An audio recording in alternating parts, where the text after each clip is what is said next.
Today is going to be a classic, a good one. We've got a lot to talk about and I'm excited, man. Agent Zero, the 2K OG, was talking about the current state of the game. We've got proof on whether RNG is real or not and so much more. So I'm not gonna waste y'all's time, man. Just like usual, whatever you gotta do, make sure that like button is blue, hit that subscribe button if you're new, and let's get right into the news. So one of the first times ever in 2K history, I think that most of the community is finally on the same page. The top comment in my last video said this right here. People may not agree with 2K on the builder, pie charts versus freedom builder, or if the city should be in the game, but we can agree on we hate RNG gameplay and VC gouging. Now, also today, I want to go over some misconceptions that some people have so that they can also get on the same page as us. One of the biggest things we've been talking about was Ronnie2K confirming that the game has a quote-unquote slingshot mechanic, and some people are like, oh, but there's momentum in real life. Guys, momentum is a real basketball thing, and yes, most of us already understand what I'm talking about, but what we are talking about is forced momentum in the slingshot effect. A team that did not earn being able to come back, the game basically forcing them to come back with favorable animations, being able to hit more shots. Your team is now missing shots because you're up 15 points, and so much more. Now, before we get into the meat and potatoes of our video, the big topics that we have to discuss, we do have to talk about our sponsor, PrizePicks. The playoffs are here, and you can win $2,000 with just a $1 entry now on PrizePicks. Let me show you how. So once you sign up with my link in the description, you can move up the points per game you think, for example, Cade Cunningham is going to have, and the more you do, the riskier it gets, the more money you're going to make. But you can also do a very quick pick just like this. James Harden, 24.5 points. I think he's going to have more. Luka, 24.5. I think he's going to have more. That's it. You can win money that fast if you know what's going to happen, guys. My link is in the description, and you will get $50 once you put 5 in. All right, so you guys might remember this Joe Knows tweet from early in the 2K25 cycle, but if you don't, check this out. And also, it goes straight into my point. November 27th, he said, call me crazy, but 2K25 reminds me of Mario Kart. When you're in last, you're getting blue shells and stars, and when you're in first, you're getting coins and bananas. I replied and said, I'm starting to think it was good Mike Wang put the RNG on steroids this year. I've been talking about it being bad for the game since literally 2K18. Feels nice to see others conversating about it. That was back in November. And honestly, now I have an even stronger opinion on exactly what I just said. I think that this year was basically like the sacrifice that the 2K community needed to see. I've realized this recently. We needed to see a lot of people in the community that this has been going on for years, but it needs to be turned up really high. So basically everybody playing the game can understand it. And we can look at it. We can say, this should not be in our game. The reason I win or lose a game should be based on me and my opponent. No algorithm, no other factor at all, no RNG, whatever it is. Just if I time a shot right, it should go in. If I defend a shot correctly, it should be able to bounce out. You know what I'm saying? If he doesn't time it right. There's no whites that should be going in, no teams that should be getting a bonus for being down 15 points, and you're getting penalized for being up 15 points, all that type of stuff. Now, in my last video, another big comment said, if I suck at the game, tell me. Don't BS me into thinking I'm good for a couple games and then completely flip the script. Once again, I really do think now that this was a needed year in the 2K community. For those of you that have been really watching me, like I said in that post, I've been talking about RNG and the algorithm for years, literally since I started on YouTube. But of course, like most of us already know, it was turned up insanely on 2K25. Now, another comment says, $100 a build to play a game that controls the outcome of the game is crazy. Most of you guys are starting to see this. Another one says right here, imagine playing a game for it to play you. That's 2K in a nutshell. Now, another that says the random very late you get when you're shooting too good. I mean, you guys know exactly how that goes in this game. Now, here's my favorite one where you guys know 2K26 will be coming out soon, or at least the news cycle. And this guy says, can't wait until you start hyping up the new 2K in August. Now, you guys that watched the videos before 2K25 came out already know this, but I gave an insane amount of warnings about how this game is going to have issues. I will be doing that for 2K26. I said like a broken record that I'm just giving you the news. Buy the game at your own risk. I will say that for 2K26. I'm just giving you the news that is in front of me. Do not buy the game because of me. I mean, you guys already know. You're probably like, oh yes, you said that a million times because I did. Now, this one is very, very funny because this guy on Twitter, his name is Ridiculous, all right? He came to Twitter and he says right here, RNG does not exist. And he tags Jaw Bridgeforth where he shows a clip, and there's no need to show it, but he walks up to the three-point line. A guy's leaving him wide open. He's just sitting under the basket, and he makes 3 threes in a row. That was his clip to prove to us that RNG does not exist on 2K25. Now, Yadman, a 2K YouTuber, said, play me on Twitch, and we will give you free wide-open shots every game as an experiment for a few games. It can be on the 500 court and stage, 1500 court. This can show everyone whether RNG shooting is real or not.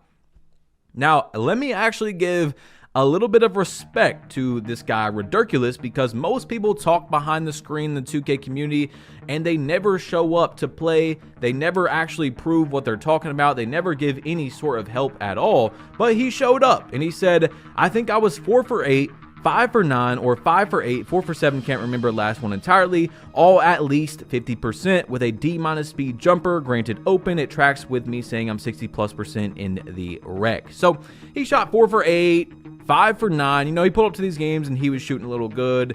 Decent, I guess you could say. But he also said this one right here, I did miss 2 heat checks, which I never do, LOL. And in his clip, that's what he was showing, is that he made his shot with heat check. Well, the difficulty is a lot different in stage, where it's on actual Hall of Fame sliders, the same way it is in Pro-Am. And that's what Yadman was trying to prove for some people that think that, that's a higher difficulty of RNG. Just like in the last video, we talked about Young Precise, who's played Pro-Am for years, talking about how the game makes teams shoot around 50% at the end of the game. Every single time. He said you could be 9 for 9 and you know that you are going to miss your next 5, 6 shots pretty much because you started out good. What kind of game are we playing where you don't want to start off good? He literally said it was a decent strategy to not blow a team out in the first quarter or two so that it can be kind of close going into the end of the game. That is ridiculous. Now, I want to show you guys a very ridiculous clip right here that I posted on Twitter where this guy was winning 7-0. Okay, keep that in mind. He was winning 7-0, gets a block. Dude tracks down his own ball, throws it up, and it goes in. So let's go over every factor that we just seen right here. He just so happened to be up 7-0. He just got blocked. He's able to track down a shot, and it's shot clock cheese, a throw up that goes in. At the very end of the shot clock, I mean, it was the perfect factors that you can literally look at and go, that's the algorithm. That's the slingshot effect. You know, we do not need to have the game controlled at all besides how we are playing. I don't really feel like many people can disagree with that, and that's why I said that I think for one of the first few times ever, most of us are on the same page. We just want to play basketball. We don't want an algorithm deciding anything at all. Now, Agent Zero talked about 2K and where the game is right now. Let's roll the clip and I'll be right back. 2K isn't an impossible situation. Okay? In 2005, the game looked like prehistoric. When you're playing this game, like, there's so much space to innovate and improve to make the game feel better and look better, right? But they're at the point now where they can't do both. Right? Making the game look super realistic will make the game feel very unresponsive and unrewarding. Making the game unrealistic will just make it like any other playground basketball game. So they can't make the game more realistic and more fun to play. I genuinely feel like they're just caught in an impossible situation. Realistically, chat, the profits they make from 2K, they spend on other games. This is true. Fucking bro, they just spend it all on other games, so they're not gonna reinvest it into the game. It's just cooked. Like if you're tired of 2K, just stop playing the game. Deadass. That's the only thing you could do, bro. I promise. 3 years from now, you won't think to yourself, "Yo, I really wish I played 2K." I guarantee it, gang. And there you have it. Agent literally said, just stop playing the game. And some people from the outside looking in that don't really watch, you know, like that guy that commented, "I can't wait till you're hyping up 2K26. Like, bro, I was the opposite of hyping up 2K25 before the game came out. Besides a few times where I was a bit excited for some of the new features like Proving Grounds and stuff like that, because we're actually supposed to be getting a real ranked mode. And of course, I also said many times, if they do this correctly, this will be awesome. And well, they didn't do it correctly. We've talked about that a million times this year. But anyway, what I'm saying is there's some people that wonder, why do I still play 2K? And that's because I love basketball. It's as simple as that, guys. The game can be awful and I can still get on and have fun. But the problem is I want to have more fun. I want you guys to have more fun, because there's a lot of times where I can't have fun due to the game, the issues in it. I can overlook it a good amount, and then sometimes it's just overwhelming how many problems or issues are going on. You know what I'm saying? Like, we just want to have a good experience. And I think that you guys that say, I don't care about 2K, I don't think that's true. I think that you guys actually do care about 2K. And what I mean is, you want it to be a good product. That's why you're still here. That's why you're listening, even though you might have just said, yeah, you're right, I don't care about 2K. It's just like, you know, someone in your family or one of your friends that are constantly making bad decisions. It's like, I don't really want to be around that, right? But if they do come around and change up and change their life, yeah, I still want to be cool with them. You know what I'm saying? It's like, I want 2K to be good. I want you guys to enjoy it more. I want myself to enjoy it more. And that way we can all have a good time playing the game. So Agent, what he was talking about, you know, I believe is about half true in terms of, I don't think that 2K is, you know, they're stuck. Like he said, you can't really get much more graphical than they are right now, right? He was showing, you know, like a 2K5 example, how much room there was to work on, but they can 1000% make a better product, okay? And there, I'm talking about, you know, for example, just RNG, just getting rid of RNG. Actually, Proving Grounds working. Remember how we got a new ranked mode this year and it just didn't work? Like, you can dashboard and games don't count as a loss, and you know how 2K didn't ban cheaters until like 6 months into the game. Like, there's a lot of things 2K can do. We can ban these cheaters early in the year, set the tone, permanently ban them, you know, or ban them one time. If they get caught again, permanently ban them, right? There's many things 2K can do to improve over an entire year, right? Let's not just judge the game off how it came out, right? In 365 days, let's say we didn't rate the game until the new game came out, there's plenty of things they can do to make the overall enjoyment of that 365 days a lot better. Quicker fixes when there's exploits and issues, like the close shot glitch this year in season 1 didn't get patched for the first 40 days. I mean, there's so many things you could go on about. It would be an hour-long video, right? But I do think that we can get a better product. So anyway, Woff went to Twitter. Oh, that's my alarm to go to the gym, guys. Gym plug in the comments. I gotta go. But I'm gonna stick around because, like I said, we got some good news. I'll be a little late today, but Woff said right here, okay, this absolutely must be removed in NBA 2K26. Why are we letting people hit red contest without even timing their shot? I have seen people hit contested whites even in Proving Grounds and Pro-Am. Either let everybody hit whites or let nobody hit whites. Low risk is unfair. So here is his video. And this one's pretty crazy, right? Here, where he's defending a guy in the post, does a little post hop, white tight. A white tight is insane. Like, it's actually crazy. I don't know what 2K thought when they were making this game where people can make whites. If you have on low risk or medium risk, look, I'm not mad at you, bro. I mean, look at how many people are hitting whites so good on this game. Honestly, I can't be mad at you, right? But like, if you have on low or medium risk, you should be giving up your chances of hitting a contested shot. Like, why should you hit a contested shot that you didn't time correctly? And I do believe that as well, that we should have all the same thing. Like, if you can hit whites, I can hit whites, or nobody hits whites. You know, we should have one page or separate people. Like, why am I in a game with someone that can hit 5 whites in a row, but I have to struggle to time my shot correctly? So here's this clip of a guy playing starting 5, and Derek White, he sent me this. Derek White in the corner right here on Derek White hits a very tight white. A very tight white. Not just tight, very. That is crazy, bro. Actually insane. So back to what I was talking about a little bit earlier in the video with momentum and slingshot effect, you know, giving teams that are down 15 points favorable animations and being able to let them hit more shots than they would have, possibly expanding their green window, shrinking your team's green window because you're up 15 points, things like that. This guy said, what do all coaches say? It's a game of runs. Dudes play a game and think every game is supposed to be a 45-point blowout, like we don't have a chemistry bar that is a momentum boost. So once again, we're not talking about a team that earns their way back into the game. Momentum is very real. I mean, it's just in all terms of sports and whatever it is in real life, momentum is real. You know, it's like the snowball effect going down the mountain. But when a team is down 15 points and they just all of a sudden start getting very favorable animations, you're missing your wide open shots that you were easily making before. Now the team is jumping over you for rebounds. The steals you're not picking up, but the other team is picking it up when they got a 50-50 because they're down 15 points. It's very noticeable.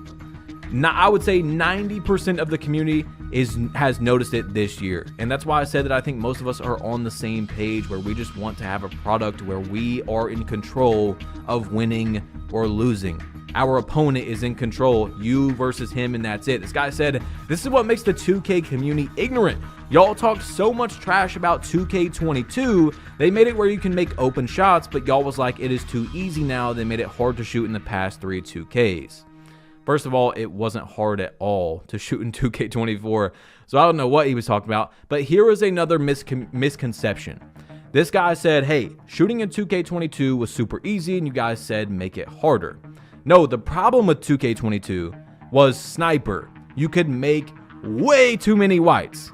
Way too many whites. The solution is to make shooting harder, right? So make the green window smaller, but if you time it correctly, it goes in.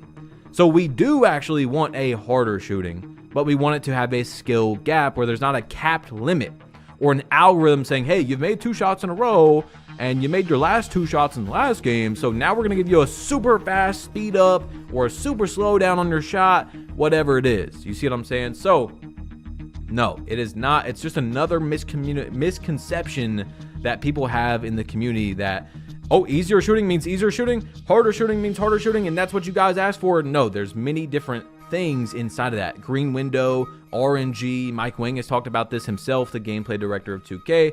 Now look, 2K came out with this event right over here in the theater this week that says 2K added a 3 dribbles only game mode in the 2K25 theater. You can pick if you're going to, when you check up with your pivot, left wing, top of the key, right wing. And I think I'm going to give 2K a very small W for that, because I've seen a lot of people ask for that, you know, because that's a real life thing that people do, like 3 dribbles only. So hats off to 2K for listening to the community this late into the year. I just thought it was pretty interesting that they did that. It's not really, you know, my cup of tea on a 2K game in real life. Yeah, I would be definitely down to play that. It's really fun, you know, King of the Court. If you guys have ever played that with like 4 people where it's a 1v1v1v1, you know, and you got 3 dribbles only, like that's really cool in real life. I don't know about me doing it in 2K though. I probably wouldn't have fun playing it, so I'm just gonna stick away. But this is something that needs to be talked about and go straight into real life. Remember this clip that I just showed you guys where the dude was up 7-0, he gets a block, it's the end of the shot clock, he picks it up, throws it in. I mean, it's just such an awful clip that it has to be talked about again. I posted this on Twitter and I was like, what a coincidence it was that you were up 7-0 when this happened, and 99% of people were like, wow, this is really bad. It has like 900 likes on Twitter, over 100,000 views. And then you have a comment right here that says, why do y'all pretend that this doesn't happen in real life? And these just amaze me every time, because yes, things like that do happen in real life. I don't think anyone can deny we've seen some crazy stuff. But should that be in a 2K game where things like that can be literally put into the game to where it never, ever happens? I think that that's the way that we should go. Like, a shot like that should never go in. I don't care the circumstance.